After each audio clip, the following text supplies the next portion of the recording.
王后，那个元儿说他听得清清楚楚，是开明兽。《山海经》《海内西经》。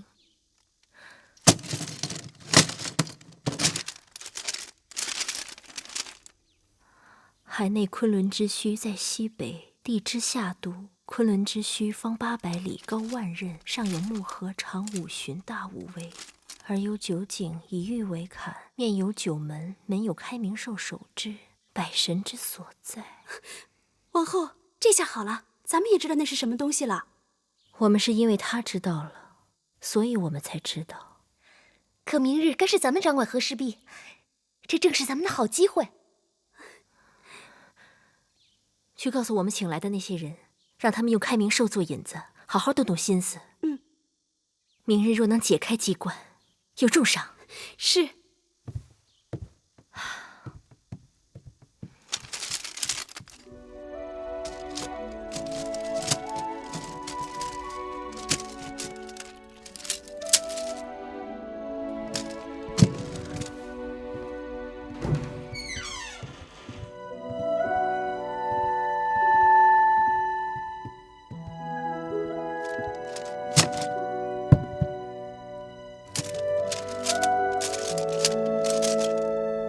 木心，把国语正语给我找出来。是。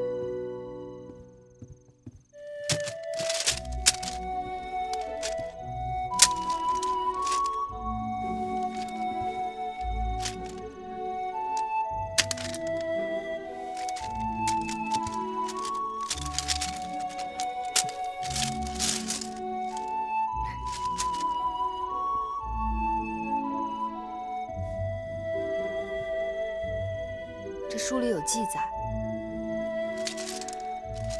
说大鹏国曾被殷商讨伐灭国，但据我所知，彭人子孙并没有罢休，他们就此往南迁移建国，后来还参与了周武王伐商，可最后还是被我们楚国灭掉了。寡人还知这彭国是你们楚国最早灭掉的小国之一。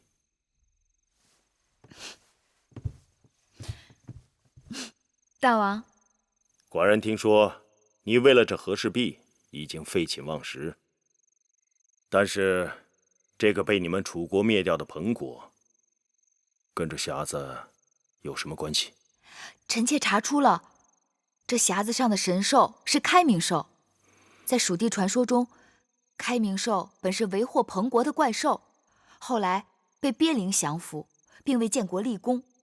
鳖灵有感其功，遂在建国后自称为开明氏。但也有种说法，说开明氏乃是古蜀国贤王，死后上天，才化作了开明兽。臣妾就是想从这些说法中寻些蛛丝马迹。前朝重臣为了准备与吴国交兵，忙得不可开交。你们这边为了和氏璧，斗得难解难分。寡人让你们打开这匣子的机关，只是为了让这块玉有个着落，省得你们左右为难，也让王后与张子不再计较。谁料有人却因此走火入魔。大王，人家累得眼冒金星，你却拿人家打趣。芈月是个好胜女子，若这匣子的机关被王后那边先打开，你会怎么样？臣妾虽没有破解机关，却读了许多好书，知道了许多有趣的典故，那也是好事啊。若是王后也像你这样想就好了。哎呀，你再试试啊！这些日子试了很多种方法，不行吧？你看你这个方法不行啊！觉得还是想不通了。你再想想。哎呀，王后，你们琢磨这些日子，能破解这个机关了吗？王后，破解这匣子机关的法子，无非就3种。第一种是抽根法。什么是抽根法？抽根法就是造匣子的人预先在匣子当中留出一根没有榫卯的木条，只要找到这根木条，把它抽出来，整个匣子就可以完全被拆开。第二种是错开法，就是所有木块木条安装上去都是有轴的，只要找对了方向，沿着轴平行错动，就可以从中抽取一根，其他的将迎刃而解。第三种呢？第三种就是旋转法，就是旋转某块木条或木块，把它们一根根的拆下来。既然你们都已经找到了方法，那赶快呀！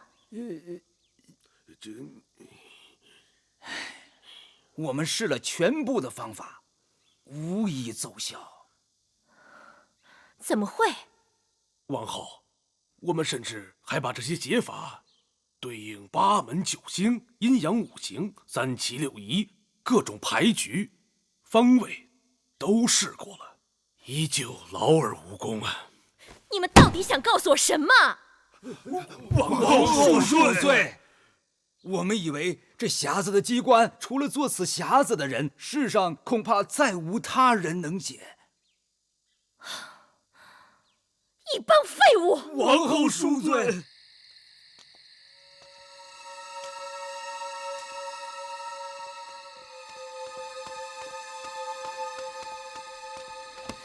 怎么来晚了？私下耳目太多，不得不当心。眼下可就全都指望你了，你一定要给我盯住了，千万不能让芈月那边先得手。你说事情完了，让我到王后身边伺候，那是自然。那还有我家里……放心吧，王后给楚王去了信，让他好生照顾你的兄弟和母亲。谢谢王后，请她放心，我元儿哪怕拼了性命，也为王后保住这块玉。好，退下吧。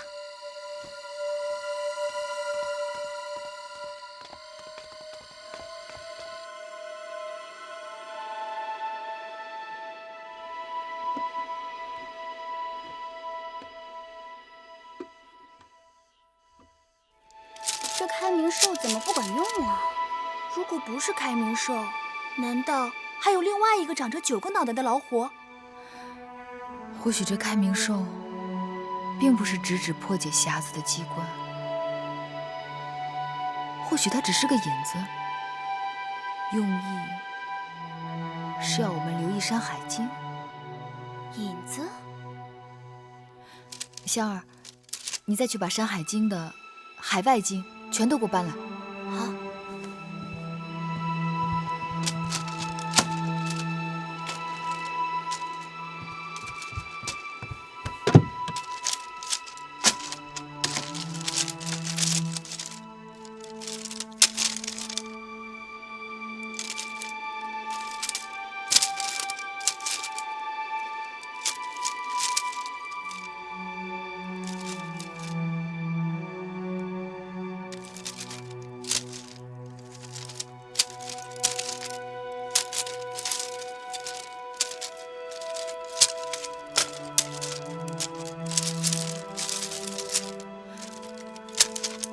果不其然，这海外南经、海外西经、海外北经、海外东经，各篇章都是以南字开头。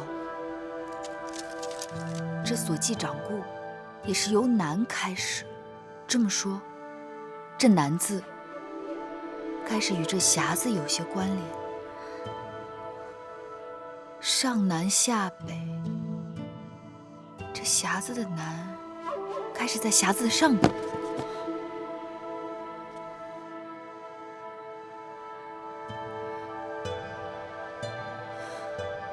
这四面除了开明兽，什么都没有。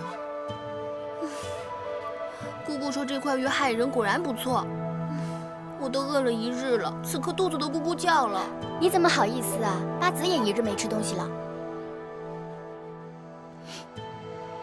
我还真有些饿了，你们去帮我把膳食端过来吧。是是。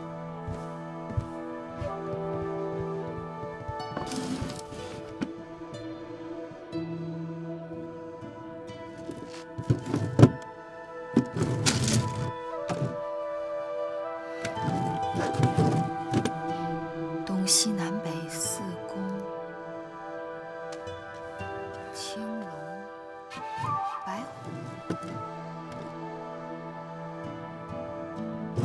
朱雀玄武。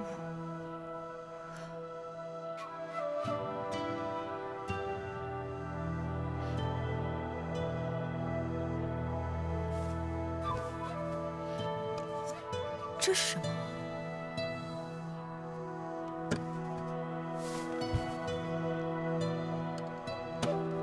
像是个日头，日头照着9个头的开明兽，说不通啊。对，南为朱雀。尚书尧典里说过，朱雀为日中星鸟。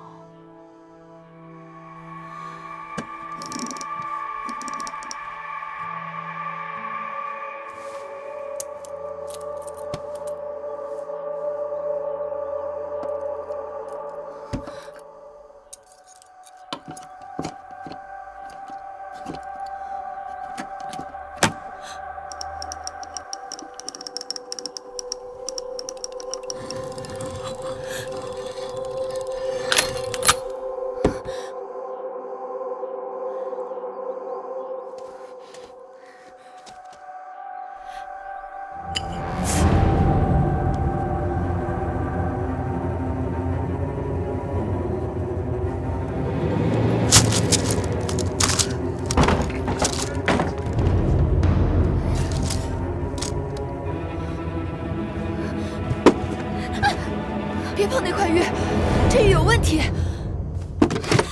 别碰它，这玉有问题！别碰那块玉，玉有问题！女儿，你干嘛呀？你怎么拿着和氏璧？不要碰！玉里有毒，不要碰！八子，八子，快来人呐！快来人呐！八子，八子，玉儿，八子，玉儿，八子，玉儿，这是怎么了？快叫御医！好，玉儿，八子。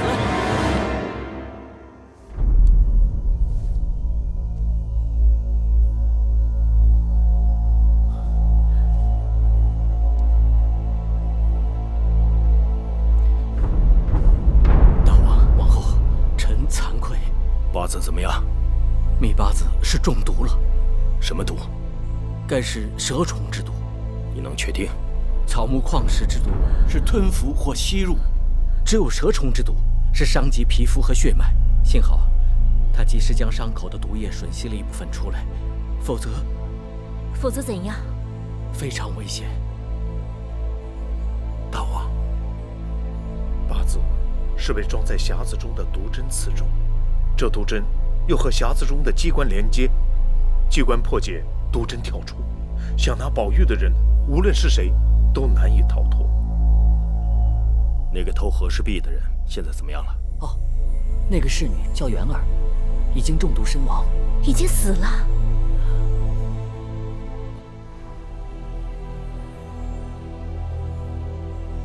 快给八字开药方。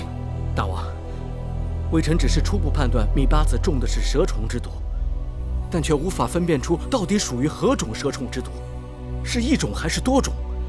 这种蛇虫之毒，差之毫厘，谬以千里。若不能明确毒性，对症下药，只怕是适得其反呢。那眼下该怎么办呢？你是太医令，居然没有半点主张。臣先以连翘拔毒，再以犀角牛黄驱毒，但这些方法只能起到暂时的缓解作用，并不能真正解毒。若不能在3日之内找到解药，只怕什么？只怕密八字性命难保。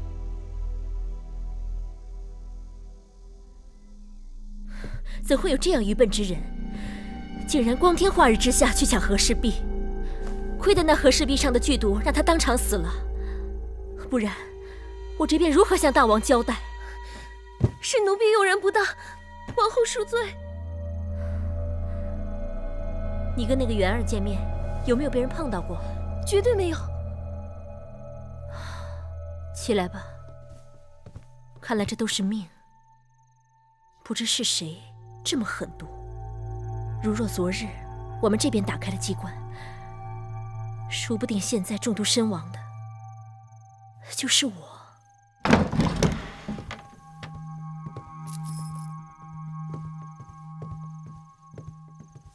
王后，我刚去西偏殿看过八子，他的情形越发不好了。我知道了，内毒听说好厉害，沾了必死无疑。王后这2日也没少碰那块玉，妹妹是担心会不会也或多或少沾上点儿。珍珠，快去把从楚国带来的那个盒子拿过来。是。听太医说，芈月中的是蛇虫之毒。是，奴婢也听说了。这绿色乃解草木之毒，这红色是解矿物之毒，这瓶黑色的是给蛇虫之毒准备的回龙丹。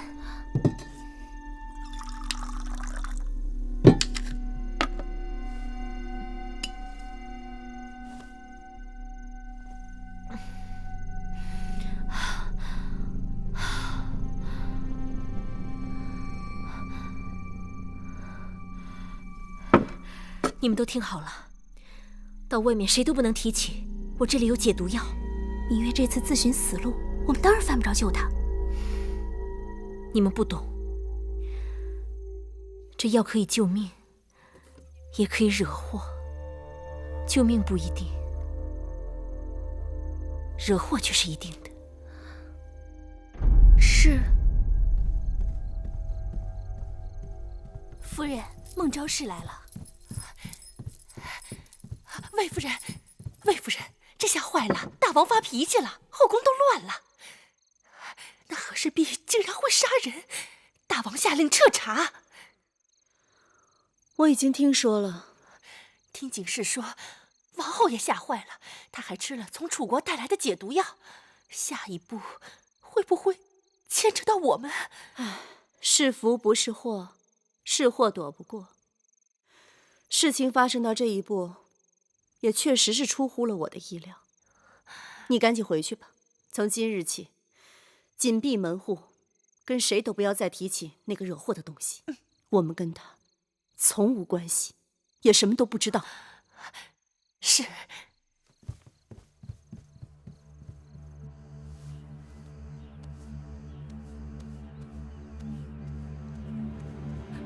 女医治，您不是扁鹊高足吗？您看出什么来了？此毒确为蛇毒，而且有可能来自于楚国。楚国？奴婢在楚国行医多年，对蛇毒只怕比秦国任何人都要熟悉。此蛇毒该不是一种，至少是3种以上的蛇毒混在一起。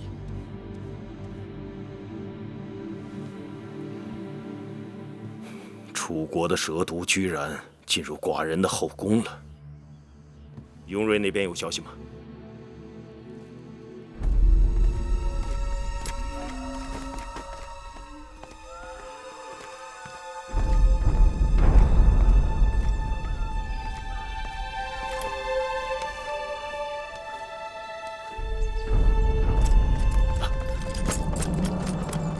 中行先生特立独行，神龛也可以当信使用。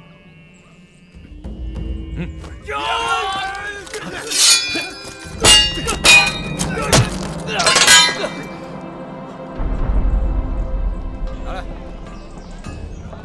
走吧，走吧。干什么呢？小人是做小买卖的，家中老母生病了，着急赶路回家。拿下！不是，我有什么错呀，官爷？中年肥胖，不是咸阳口音，想要出城的，全部扣留待审。带走！不是，官爷，我没犯什么错呀。大王，那个卖和氏璧的商人和他的背后主使中行期已经给抓回来了。抓了？是。问他们有解药吗？中行期虽很严，一个字不肯吐。倒是那个范谷什么都说了，他指天发誓说，不知道和氏璧有毒，所以根本就没有解药。老农派人在他的铺子里搜了个遍，也确实没有发现解药。下毒之人要防身，既然下毒，必有解药。寡人就不信这咸阳城里找不到解药。马上重审那个范谷，还有，让雍瑞一定要撬开中行期的嘴。是。还有何事？大王，雍大人跟老奴说，那个中行期曾经与张子有来往。此话当真？当真。让那雍瑞好好查查，到底怎么回事。是。据报，韩国已为大战制造弩箭40万支，长矛15万支。赵国征集战马2万匹，征兵8万；魏国也已征集重甲5卒1万人，战车2000架，征赋3万人，征兵10万。楚国更是答应20万兵马即刻出征，再加上燕国和齐国，诸国的兵马统共在60万之上。大王，我大秦眼下王军以及各封臣的兵马，能召集在一起的兵力也就20万，兵力部署明显寡不敌众。寡人知道了。感冒。臣在。从今日起，由你带人按照户籍登记，除残疾外，征兵年龄降为15岁。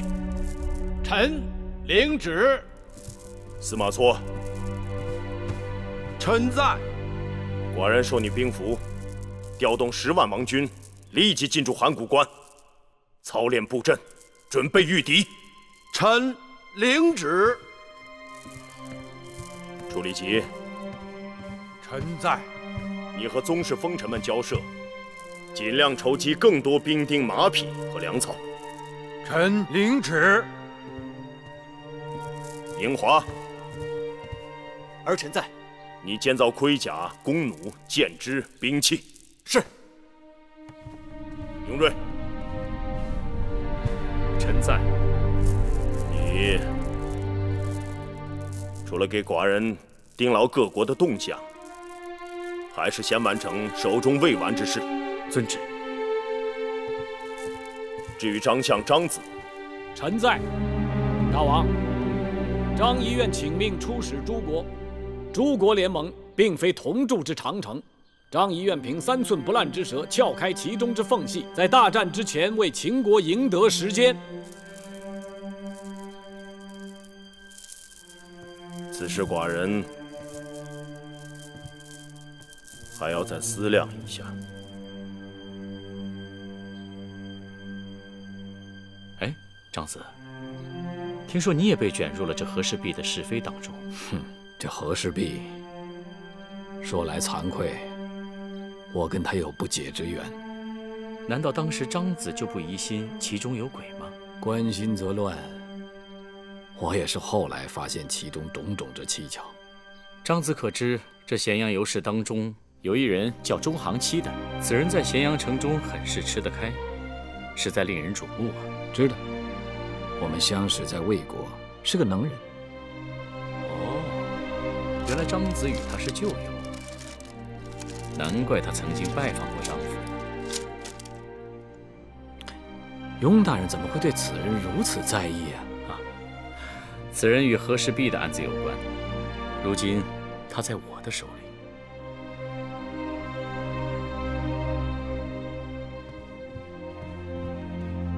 大王，你有何事？臣妾知道，大王为了八子心中焦虑，臣妾感同身受。寡人问你，到底有何事？臣妾想，这和氏璧送到宫中，要经过多少人的手，很难算计到一定会害到谁。所以，这胆大包天的下毒之人，应当是在宫中。何以见得？大王不相信臣妾的话。眼下谈不上信与不信，你要拿出根据来。宫中若有人敢做这样的事儿，除非他手中早有解药，因为他在害人之前，首先要确保自己无恙。再之，他必须心中有数，知道谁会死，不然他煞费苦心，伤害的却可能是对他无关紧要之人。既然这样，臣妾已经找到了这下毒之人。谁？说呀，谁？是王后。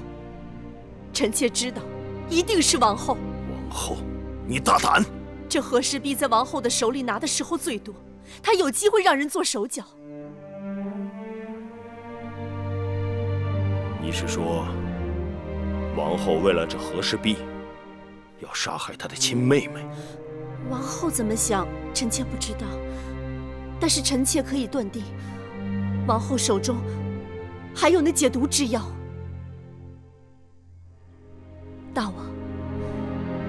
大王是否还记得，上次芈月临盆，王后昏睡不醒，就是吃了从楚国带来的安神药。王后的应女景氏曾经透露，王后有一只匣子，里面装的都是从楚国带来的所谓的神药。据说这些药十分的珍贵，连我们宫内的御医都没有见过，其中就有解各种奇毒之药。即便如此，也无法证明那里面有芈月所需要的解毒药。女医之已经断定，芈月所中之毒是楚国的蛇毒。芈月中毒当晚，王后被景氏提醒，怕自己也染上蛇毒，便唤人拿来了那个匣子，吃了匣子里面的药。大王，臣妾猜测，那定是芈月急需的解毒药。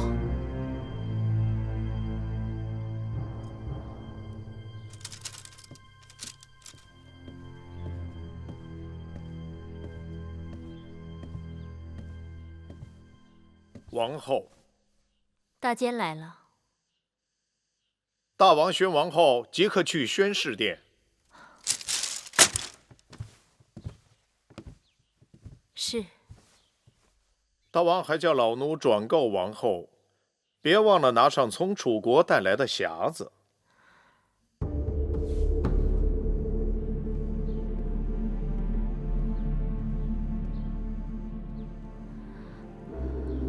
王后这几日好忙啊！大王日理万机，与大王比，臣妾实在清闲安逸。芈月中毒，快3天了。是，臣妾每日都去看望她。太医说，芈月机会渺茫，王后怎么看？只要有一线机会，都不应放弃。唯一的机会就是解药，可寡人寻遍咸阳，一无所得。女医之判定，这毒是来自楚国。楚国万里之遥，芈月命在旦夕。王后说，该怎么办？大王若不问起，臣妾真没有胆量剖明曲直。臣妾这儿有一盒从楚国带来的秘药，只因臣妾对诊脉辨舌一窍不通，药性药理一无所知，所以从不敢乱服用。那日事发，臣妾恐怕染上残毒，也只是随手吃了一颗解药，吃个安心而已。既然王后根本不知这解毒药是否对症，却胡乱服下，这与王后说的不敢乱用自相矛盾。臣妾只是情急乱投医，错了怪自己。但芈月妹妹已被荼毒，臣妾怎敢拿妹妹的性命当儿戏呢？这话倒是有几分道理。把匣子拿来，给寡人看看。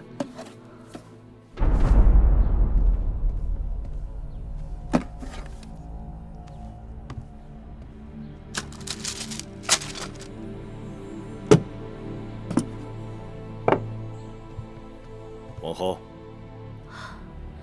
第2层，左下第1格。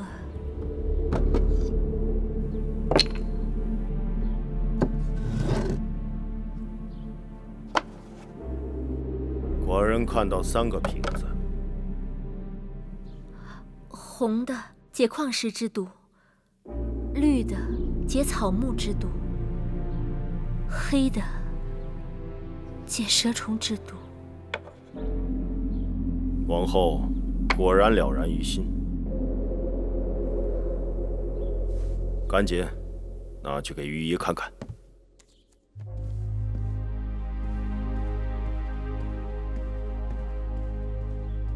什么人这般多嘴，竟把王后给出卖了？不是孟昭氏，就是景氏，只有他们知道我们有这个盒子，知道里面装的是什么。若知道大王会查这个盒子，我该早早的把这解药拿出去。王后已经把解药给了大王，倘若这解药真的救得了芈月，那大王应该赏赐王后才是。恰恰相反，芈月若没有死，大王要抓真凶了。什么？王后的意思是？芈月中毒，整个秦国都没有解药，唯独我们有解药，怎能不让人生疑？难道大王会怀疑王后下毒？若是我也会怀疑。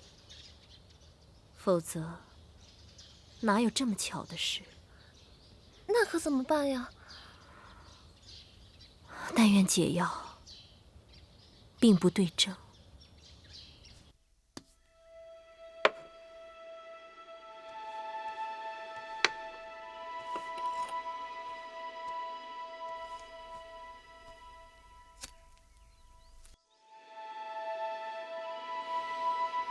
怎样？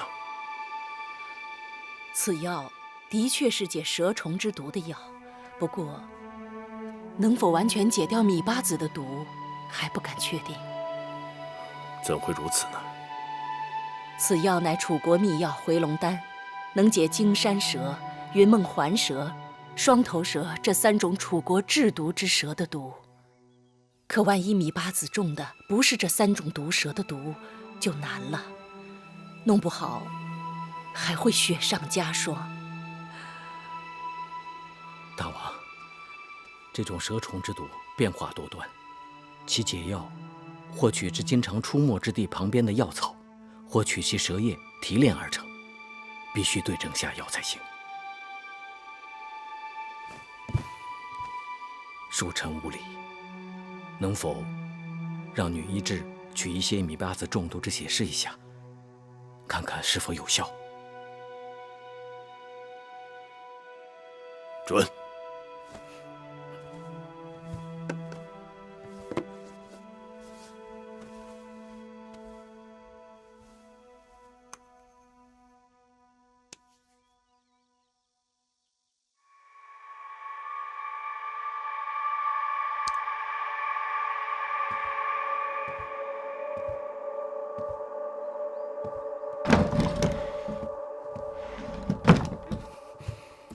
恭喜大王，此药完全对症，芈八子服药之后3日之内当能醒来。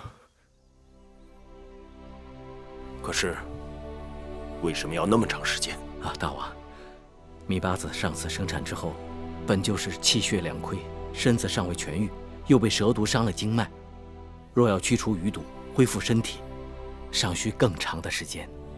好，寡人就将八子交给你和女医治，要细心照料。是。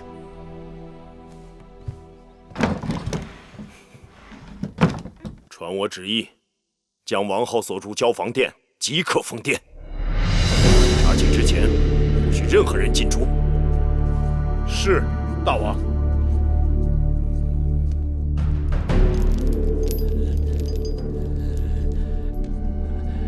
鄙人姓中行名戚，乃是先晋中行氏的后人，居于魏国。我与张相、张仪是旧相识，我们不要东拉西扯，先说说和氏璧的来历。那和氏璧乃是1月之前张相亲手交给鄙人的。哼，信口雌黄！张相何来的和氏璧？数年前，张相为何弃楚入秦？天下人皆知啊，乃是因为楚国令尹昭阳丢失了和氏璧，而张子是唯一的嫌疑。假如真是张仪偷到了宝玉，那和氏璧如何从郢都到的咸阳？张子在得到和氏璧之后，因昭阳调查甚严，无法将和氏璧带出关卡，所以先将和氏璧藏了起来。此后借着楚国嫡公主与秦国联姻，乃将和氏璧混在了嫁妆之中，避过关卡，带入秦国，由张相自己收藏着。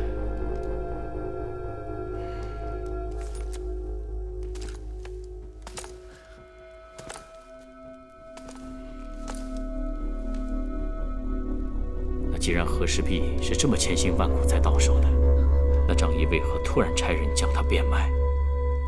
那是因为公孙衍联合五国兵临函谷关，秦国将败，张子心中惶恐，打算借着出使诸国逃离秦国，这才变卖和氏璧以筹资费。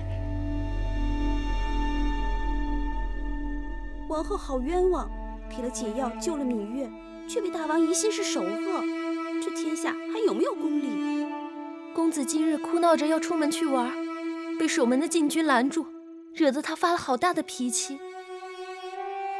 封宫已经2日了，若再无人能证实我的清白，这下毒谋害的罪名恐怕就要被坐实了。王后，这几日我想了许多，越想越觉得悔恨。过去我不曾真正害过谁，若害了，也算不辜负一个心狠手毒的名分。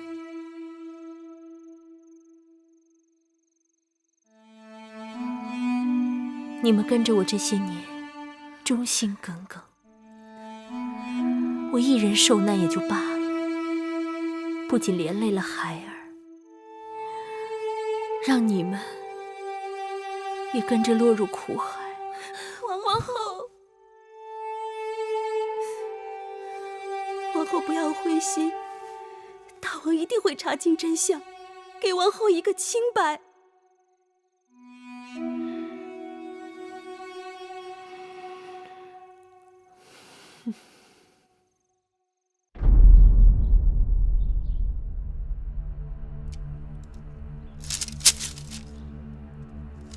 你看看，当日张子与寡人在楚国相见，一贫如洗，两袖空空。他若有和氏璧，又何苦那么落魄呢？微臣也是觉得疑惑，但或许当年只是障眼法呢。既然中行期是五国奸细，会不会他在离间分化？中行期是熬不住酷刑才吐的口。就算大王不信张仪会背叛秦国，不信张仪会因五国之乱而胆小逃跑，但那中行期乃张仪旧友，他的口供详尽无比，而那块和氏璧也曾的确与张子息息相关。大王，中行期的供词暂时看不出任何破绽，这和氏璧又突然出现在咸阳，张子百般热心从中周旋，很难说跟他无干系。大王，张相来了，先下去吧。是。雍大人，臣拜见大王。张仪一直在筹划出使列国的事宜，打算即刻启程。张子，你可曾听说宫中和氏璧一案？哈，此事宫里宫外废议，臣怎会不知？张子怎么看？臣以为，此事并非一人所为，其中必有许多曲折，牵扯进的每个人都砸进了自己的私心和手段，才导致此事如此复杂多变，已经超出了一个人起初的愿望。寡人本欲差你出使列国，游说列国国君，可眼前情形有变，寡人想将你的行程缓一缓，再做打算。大王，函谷关战事吃紧，刻不容缓，大王突然主意变了，能不能给微臣一个理由呢？那中行期已经招供了，说那块和氏璧本就是你的。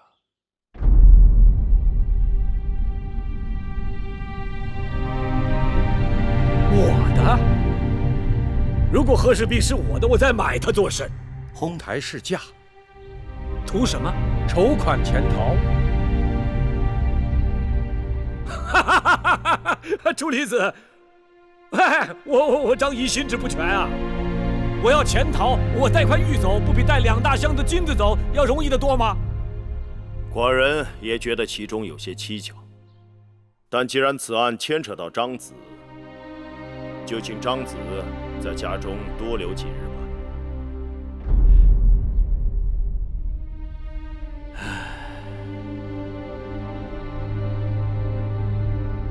自古谗言离间，皆因君生疑心。臣有嫌隙，趁虚而入，用人不疑，疑人不用。既是如此，我张仪无可辩白，微臣告辞了。张子，既然如此，寡人就不得不派人去你府上，免得争辩。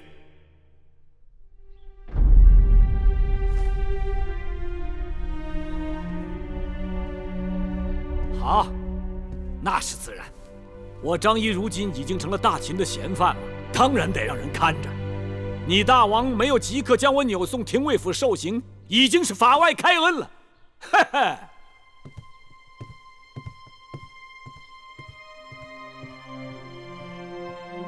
楚离子，你以为张子会是偷盗和氏璧之人吗？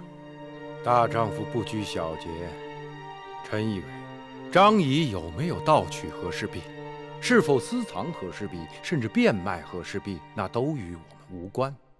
那和氏璧是楚国国宝，又不是我秦国国宝。楚人失宝，乃是他们自己失德；何人得宝，以何种手段得宝，在这大争之事都不重要。重要的是，张仪若身居国相之位，却对秦国没有信念，甚至悄悄打着逃走的念头，这恐怕是最不可原谅之处。你真的相信他会是又一个公孙衍吗？张仪为人张狂，与臣性情不合，臣不愿为他打这个保票。但是以臣愚见，张仪未必不忠。身为国相，何等荣耀，不到最后关头，岂能轻易弃之？且他曾亲口说过，五国联盟并不可怕，并且自告奋勇前去游说。然人在危难之刻，难免有一时半刻的失措之举。多筹些钱，为自己留条后路，也未必就完全说不通。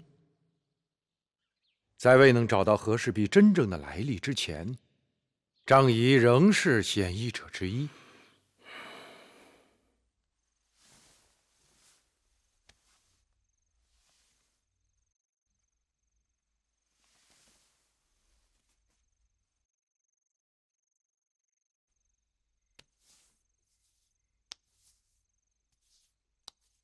是君臣之间必以信，是夫妻之间必以诚。眼下寡人到底是疑心太重，还是真的无人可信？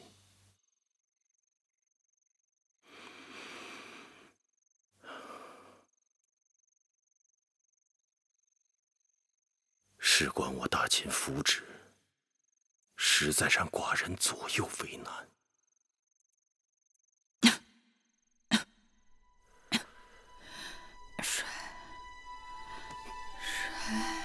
芈月，芈月，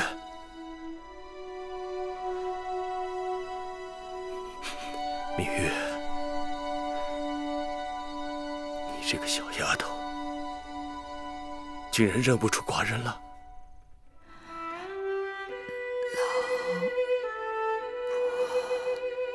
来人！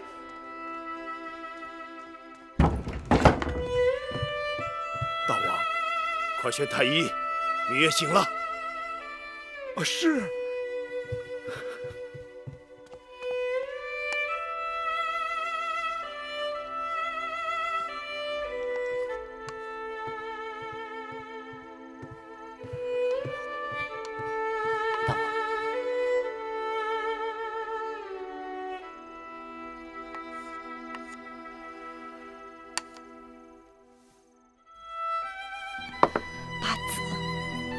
你这身子还没好呢。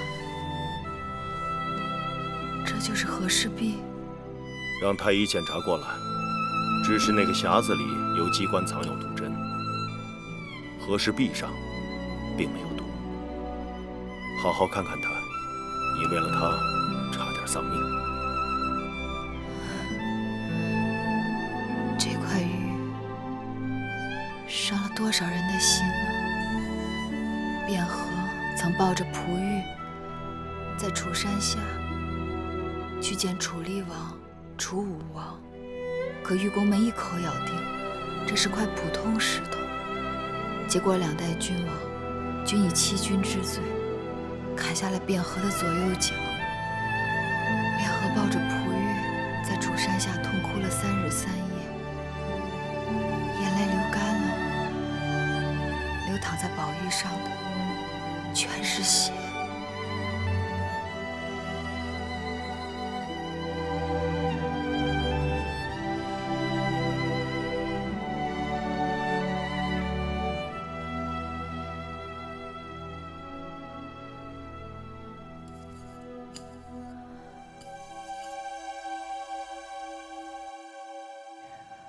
有何不妥？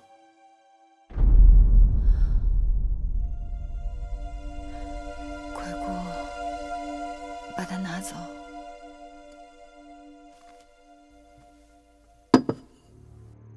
尽管它足以乱真，但这块玉绝不是和氏璧。这的确是难得一见的美玉，做工精巧，白璧无瑕。在我秦宫里也很难找出同样品格的好玉。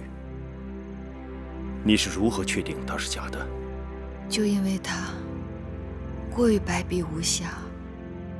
大王，臣妾刚刚提到过，卞和曾抱着璞玉在楚山下痛哭了3日3夜，和氏璧上沾满了他的血泪。此玉有灵性，卞和的血泪即刻沁入玉中。尽管后来楚文王曾让玉工们剖开宝玉，细心打磨，但碧玉里仍留下了几处血丝。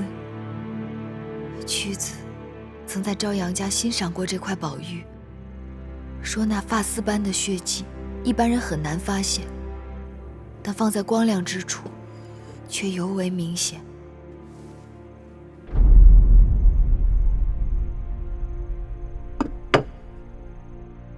如此说来，果真不是和氏璧。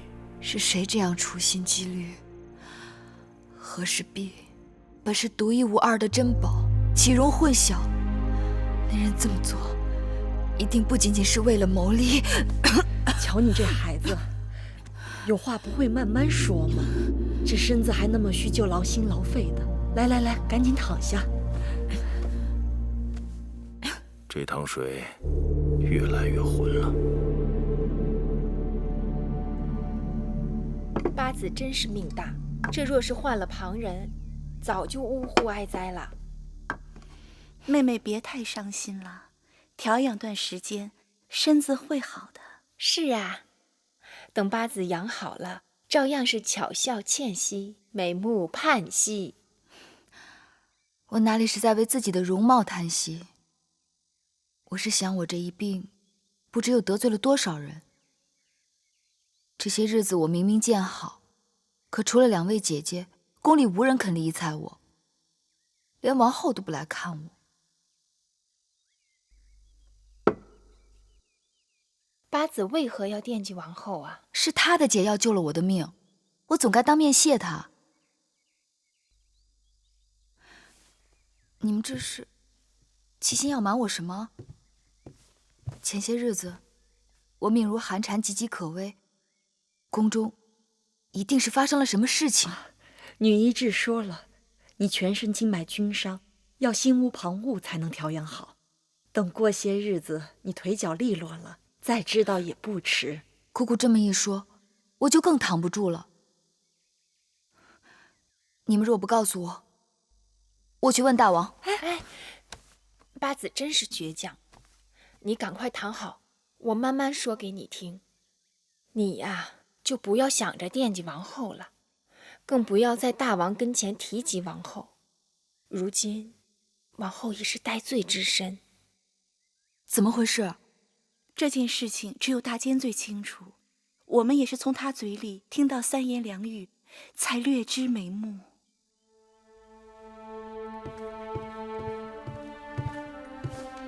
拜见大王。基地免礼。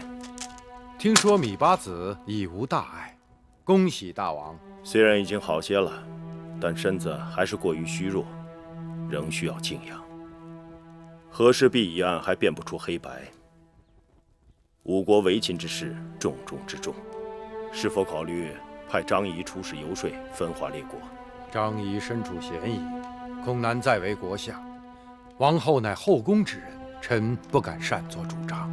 张子有才，有才不忠，比无才更甚。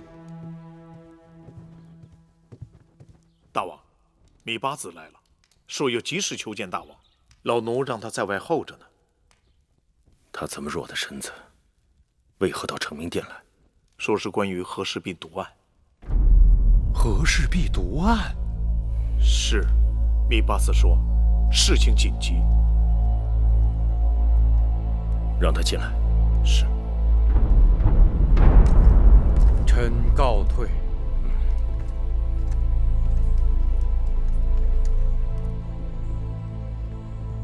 大王，过来。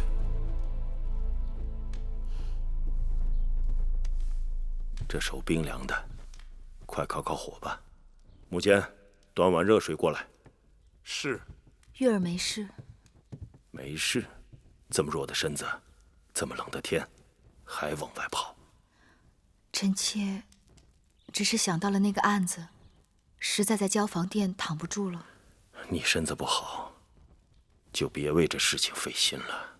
这一日躺着无事，就这案子的情形，我问了宫中的姐妹和相关之人，才知道此事不仅牵涉到王后，还牵涉到了国相张仪。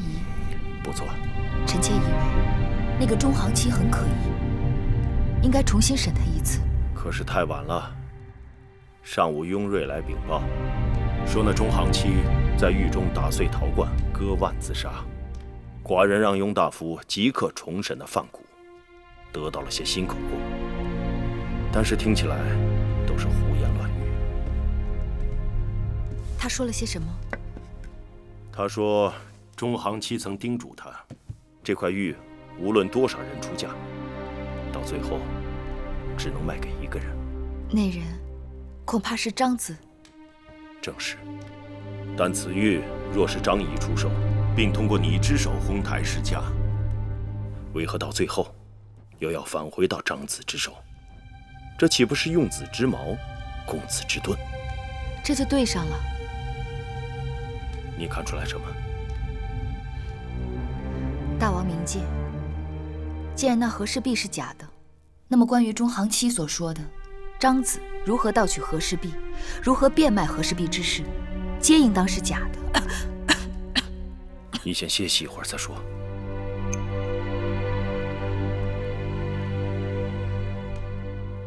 既然他们为了设计张仪，那匣中的毒针很可能就是针对张仪。对方必是知道张仪的过去，也知道他会对和氏璧耿耿于怀，所以将毒针藏在匣中暗算。我和王后半路相争，和大王让我们破解匣子的机关，大约都在他们的算计之外。只因他们有备而来，当毒针刺中我和元儿，大王彻查抓住中行期后，他们马上又用了苦肉计，把脏水泼到张仪身上。张子无辜，却是有口难辩。这个雍瑞是如何审案的？差点误了寡人的大事。这也怪不得雍大人，那中行期一伙早就做了算计，又抱着必死之心，只怕换个人审，其结果都是一样的。但那蛇毒来得奇怪，你和王后相争和氏璧，你中毒以后，王后就赶紧吃了解毒药。她是秦宫中唯一有解毒药的人。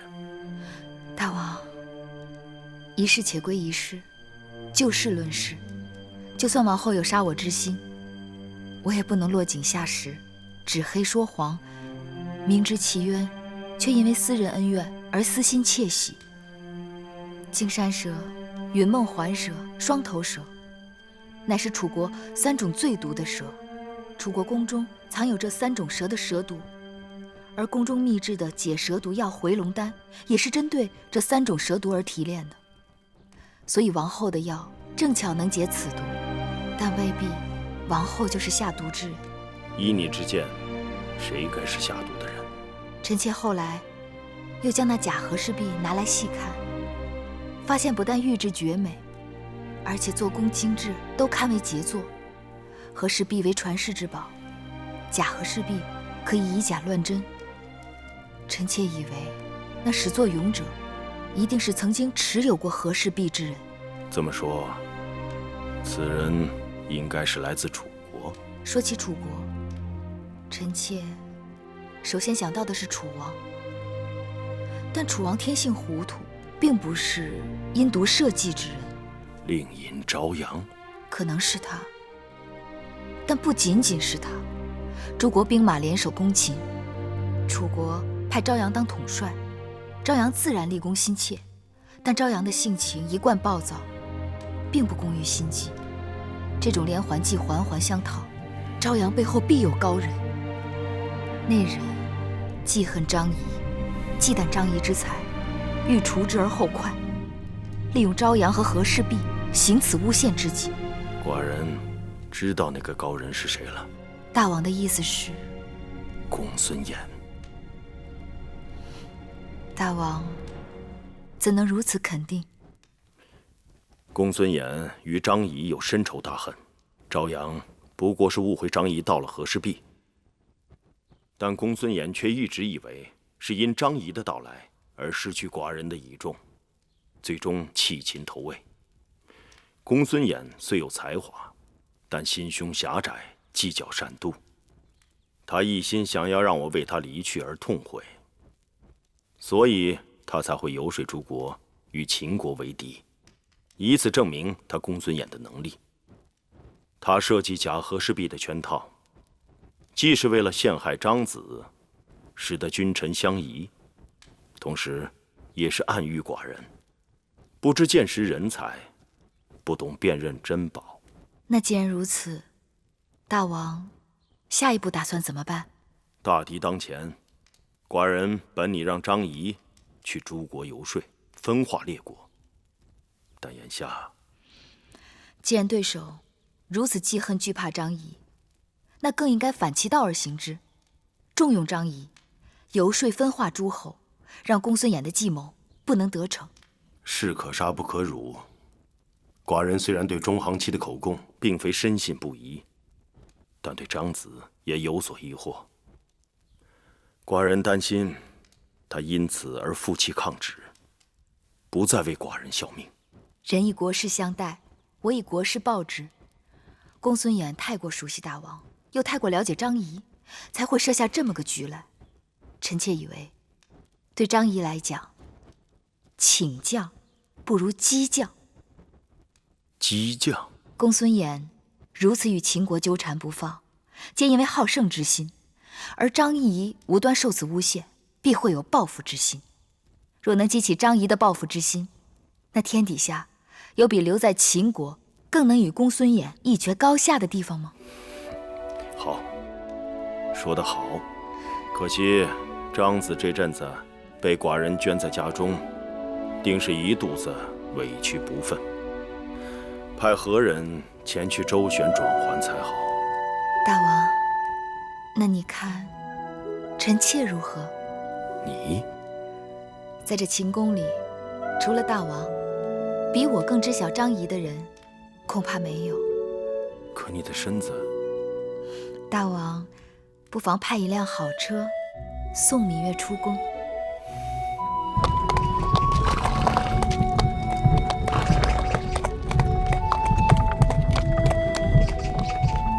都撤了。是，撤。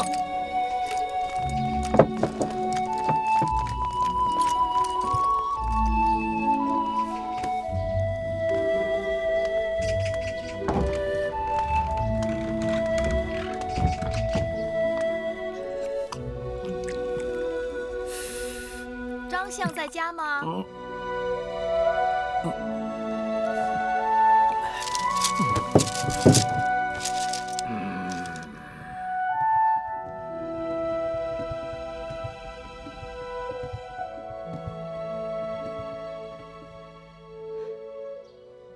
张子，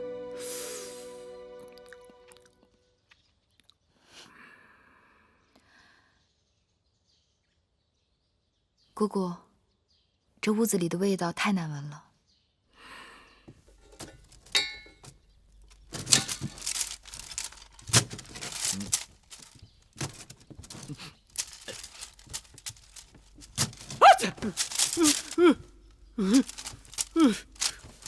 什么东西这么刺鼻子？张子博闻强记，应当知道这是沉香，来自阳月之南邑。什么花儿香啊草啊，跟我张仪都无缘。你们弄这些东西来做什么？张子身为国相，肩负大秦重任，可这屋子里却有股萎靡不振、气息奄奄的味道。我非铜胶铁铸，我乃肉体凡胎，当萎靡时则萎靡。至于气味不好闻，没人替我打扫。你以前那些个小童仆都去哪儿了？何况你身为国相，我听说大王曾送你数名美姬服侍。张仪倒霉，没人来陪啊！自从那日大王说要派人把守相府，回来我就让他们全都走了。我可不愿意整日看着他们在我面前愁眉苦脸的。再说了，我若真有事，总不能牵累人家吧？张子只愿躺下说话，身子哪里不是？头痛胸闷。那这沉香正好对症，主心腹痛、霍乱、中恶、清神。我是心病，你的沉香治不了。那就换一剂药。哎呀，算了。芈月，从你进门我就知道你的来意，你不要告诉我说大王终于弄明白我是冤枉的，冤案要昭雪，要让我感激涕零。非也。非也。张子看看，这是什么？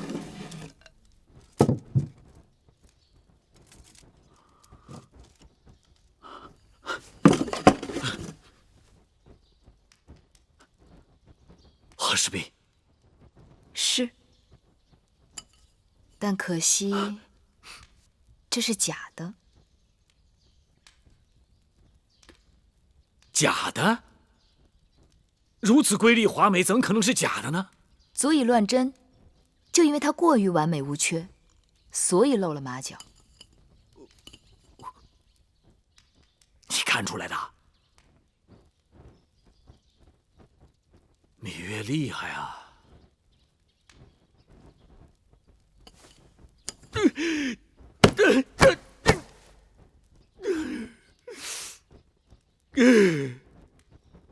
张子为何捶胸顿足？像我张仪这辈子，几次三番被这东西差点害得丢了性命。今日第一次见到真面目，还是个赝品。张子以和氏璧为仇，但我认为，恰恰是和氏璧成就了张子。哎呀，你不要再取笑我了。老子曰：“福兮祸所伏，祸兮福所倚。”任何事情都有福祸两面。试问，若无和氏璧，张子此时还在朝阳门下浑浑噩噩的度日。因为有了和氏璧，才把张子逼到绝处，因而走出楚国，成为秦国国相，一怒诸侯惧。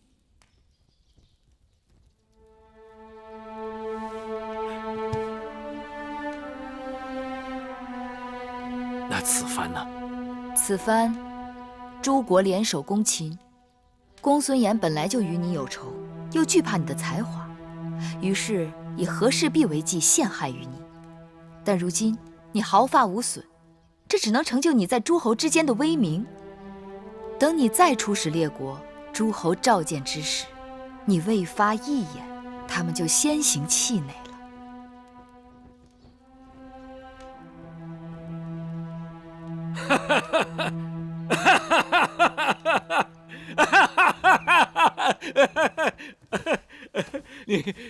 芈月说得好。张仪若说我心没动，那是假话。那张子，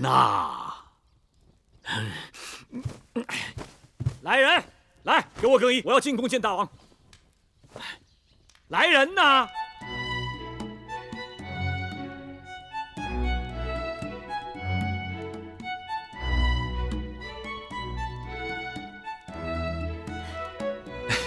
你看看，你看看，都是些踩地盘高之徒，没一个忠心的。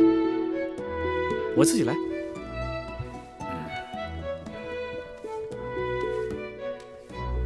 拿来。什么？诏书令符啊。这个见了大王自然会有。大王为何没让你带来？你亲自面对大王，才好讨价还价。我不可越俎代庖。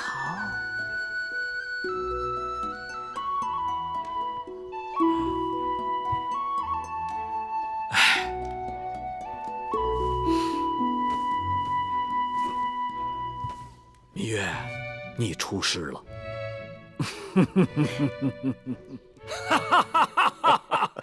大王，此番诸国已经对我大秦举兵，全有赖张子前往各国游说分化，解我大秦之困局。张仪义不容辞。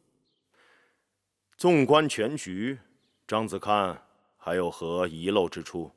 据说半年前燕王驾崩，大公主孟莹之孩儿公子直，年仅2岁便丧父，母子俩很是可怜。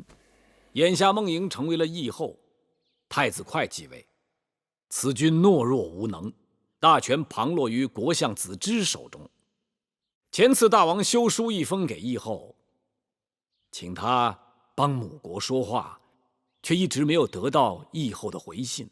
此次出使诸国，张仪以为第一站就应是燕国，望大王能再修信一封给义后，我等只要说服子之，这燕国就会成为羊群中第一只掉头而回的羊，别的羊见了，不可能不为之心动。好，除此之外，张子还有何要求？寡人定当尽力为你办到。大王，张仪还真的有一事相求。何事？说来惭愧啊，张仪一向自负，却因这和氏璧几次三番差点断送我的性命。此次公孙衍以假和氏璧相诱，固然是要构陷微臣，但臣料定公孙衍也是想以假诱真。若是这和氏璧真的在秦国境内，大王日后得到了和氏璧，请交于在下，将其砸碎，以泄此恨。玉璧易得，国士难求。和氏璧虽为楚国之宝，但你张仪却是我秦国之宝。寡人答应你，若和氏璧真的落在寡人手中，定当赐予你张仪，任你处置。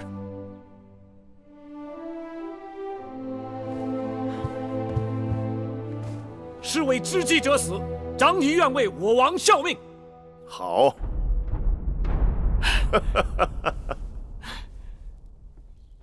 大王，老奴弄清楚了，王后和芈八子为和氏璧相争，此事背后果然有人作祟，宫中还有人放出“得遇者得天下”的话。谁？孟昭氏。但在背后怂恿他的，好像是魏夫人。魏夫人历来与王后不和，她浑水摸鱼，还到寡人这里来出手王后。也正因如此，才救了芈月一命。但那孟昭氏是王后的应试，她与魏夫人怎么会联手？有人唯恐寡人的后宫不乱。大王，公子华求见。让他进来。是。孩儿拜见父王。华儿，你怎么来了？孩儿这几日苦思冥想，让工匠将我秦军的盔甲进行调整。如何调整？比如说步兵，他们的前胸、后背、肩膀易受攻击。其甲衣由前甲、后甲和披帛等3部分合成。那骑兵必须便于骑射，其甲衣就比较短小，仅到腹部。没有披帛。还有车御，他们的手、臂、颈易受攻击。孩儿让其甲衣不仅有前甲和后甲，还有手甲、臂甲以及盆领。好，华儿真能干。函谷关大敌当前，孩儿愿为父王分忧解愁。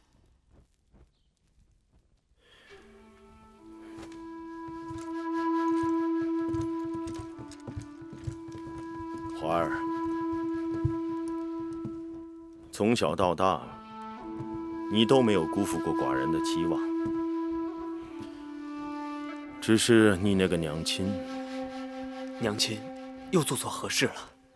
你没听说过前阵子和氏璧的事吗？宫中人人皆知。你那个娘亲又在搅浑水了。父王，娘亲糊涂，请父王宽恕。孩儿定以命相劝，让娘亲好好在后宫安分守己，不再做任何错事。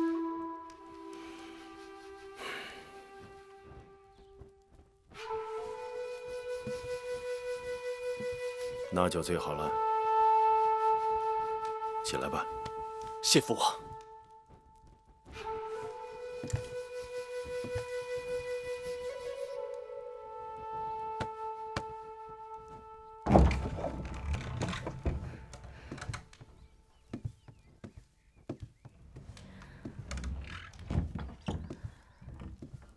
老奴拜见王后。大监不必多礼，有什么话直说吧。王后以为老奴要说什么？芈月中毒，大王寻找摄局之人，因为臣妾是宫中唯一有对症解药之人，瓜里之嫌，难证清白。大王要臣妾担责，臣妾就担；大王要臣妾的性命，尽管拿去。王后觉得委屈，臣妾有口难辩。大王英明，并未轻易定案。大王禁足王后，派人封闭交房殿，也是为了谨慎起见。王后不管是否冤枉，但同样要提防别人栽赃陷害。芈八子身体康复后，了解此事，亲自破了和氏璧的迷局。他向大王力证，王后与此事无关。因此，大王口谕，派老奴前来，撤了交房殿的侍卫。是芈月亲自向大王力证。正是。这怎么会？王后，这就是说，大王相信王后是清白的了。是啊。除此之外，老奴还有一句告诫。大监请讲。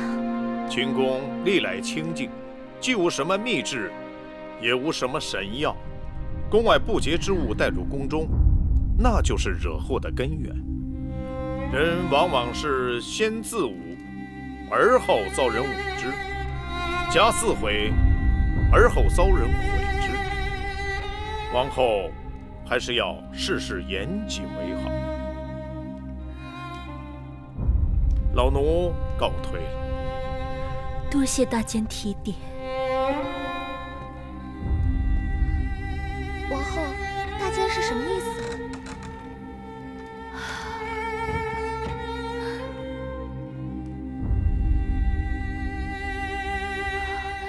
珍珠，随我到寝殿，去把我陪嫁的单子都给我找出来。陪嫁的单子一直是在玳瑁姑姑那儿，玳瑁姑姑去了也没来得及交代，不知道在哪儿啊。不，今日就算是把交房店翻个底儿，也得把那单子找出来。大监不是说王后没事了吗？王后为何反而要慌张起来？大监的话，我听明白了。若是要大王彻底去掉疑心，就要把我从楚国带来的东西交代得一目了然。快随我去。是。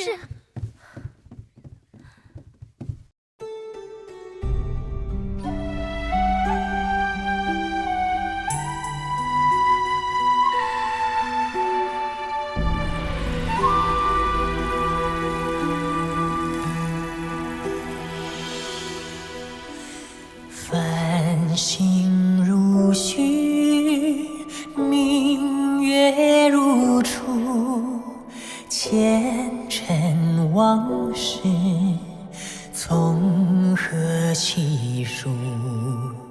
心有情丝万千书，却生得一缕孤独。春花开谢，秋草又枯，盛衰荣辱，如何细数？你水暖，为谁寒？换不回一人如故。尝尽悲欢离合人间苦，